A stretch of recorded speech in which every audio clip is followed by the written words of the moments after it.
পোলার পর জোড়া আছে না, এই জোড়াই দেখেন বাচ্চা নিয়ে কিন্তু ঘুরতে আছে। আসসালামু আলাইকুম, আমি রিফাত চলে আসলাম বরাবরের মতো আরেকটি ভিডিও নিয়ে। আজকে আমি আপনাদের সাথে শেয়ার করবো হচ্ছে যে আমরা পোলার পর যারা পালন করি এগুলো কীভাবে ব্রিডিং করতে হয় বা এটা কীভাবে ট্যাঙ্ক সেট আপ করতে হয় সেটা নিয়ে আপনাদের সাথে শেয়ার করব। তো আপনারা কীভাবে পোলার পর করতে পারেন এটা নিয়ে আপনাদেরকে একটা ভিডিও করবো। এই ভিডিওর মধ্যে দেখাবো যে কীভাবে আমি পোলার পার্টগুলো করি বা কী আসল বিষয়। তো কথা না বাড়িয়ে পোলার পার্টগুলো দেখাই যে কীরকম করি। পোলার পর জোড়া আছে না, এই জোড়াই দেখেন বাচ্চা নিয়ে কিন্তু ঘুরতে আছে। এদেরকে যে এখানে একটা ট্যাঙ্ক সেট আপ দিছি, ঠিক আছে, ওপদা প্ল্যান্স দেওয়া, প্লাস ওদেরকে আমি এই যে এখানে একটা দই দিয়ে রাখছি, দই দিয়ে ওদেরকে এই ট্যাঙ্কে ছেড়ে রাখছি।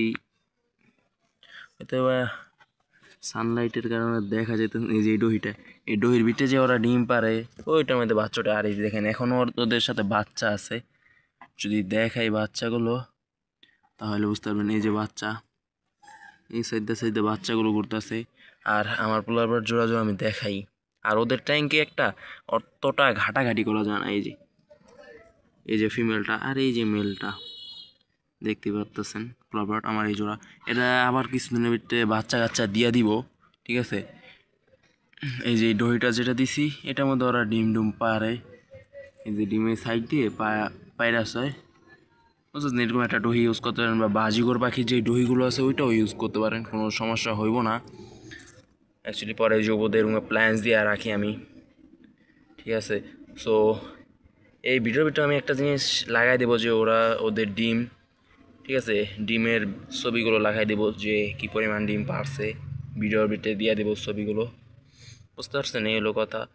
আর এদেরকে এইভাবে করবেন বা এই যে এখানে যে এই যে বাজিগরের দহিগুলো আছে না, এই দহিগুলো কোনাদা দিয়ে দিতে পারেন। আর আপনাদের মেনলি হচ্ছে যে একটা জিনিস করতে হবে কি, যে সাকসেস পেয়ার, মানে একটা সাকসেস পেয়ার বলতে যে একটা এই মানে একটা ভালো পেয়ার মাছ সিলেক্ট করতে হবে আপনাদেরকে। একটা যদি ভালো পেয়ার মাছ হয় তাহলে এরা মাসখানিক পরপরই বাচ্চা দেয়। যে আমার এটা 1 মাস পর পর বাচ্চা দেয়। এই যে দেখেন এই বাচ্চাগুলো যদি আমি সরাই দিন আবার কিছুদিনের ভিতরে ওরা বাচ্চা দিয়ে দিব, এতটুকু সেই আছে। ওরা মানে মাসখানিক পর পরে আমার বাচ্চা দিতে আছে, এই হলো কথা। চাই না যে কী পরিমাণ বাচ্চা দেয়, আমি যদি বুঝাইতে পারতাম তাহলে বলতেন যে এরা কী পরিমাণ বাচ্চা দেয়। কমপক্ষে 150-200 পিস তো বাচ্চা দেয় ওরা, এই হলো কথা। এদেরকে এরকম একটা ট্যাঙ্ক সেট আপ করে দিলেই ওরা বাচ্চা করে অটোমেটিক। ওদেরকে খালি এক কোনাটা খাবার দিলেই চলে, বুঝতে পারছেন। এই হলো কথা। তো এইভাবে করতে পারেন এগুলো, এই হলো কথা। এদের ব্রিডিংও তো না, বেশি না, সহজে এদেরকে ব্রিডিং করা যায়। খালি কি একটু হাইড ইন্টারেস্টটা বাড়াই দিতে হয়, যে কিছু যদি 2-3টা দহি বা কিছু ডালপালা এক জায়গায় বা দিয়ে দিলেন, ওই আর চিবিতে যেয়ে দেখবেন যে ওরা বাচ্চা কাচ্চা করতেছে, ঠিক আছে। এই হলো কথা। সো এটা হচ্ছে আজকের মতন ভিডিও। ভিডিওটা যদি ভালো লাগে অবশ্যই লাইক কমেন্ট শেয়ার করে দেবেন আর চ্যানেলটাকে সাবস্ক্রাইব দেবেন।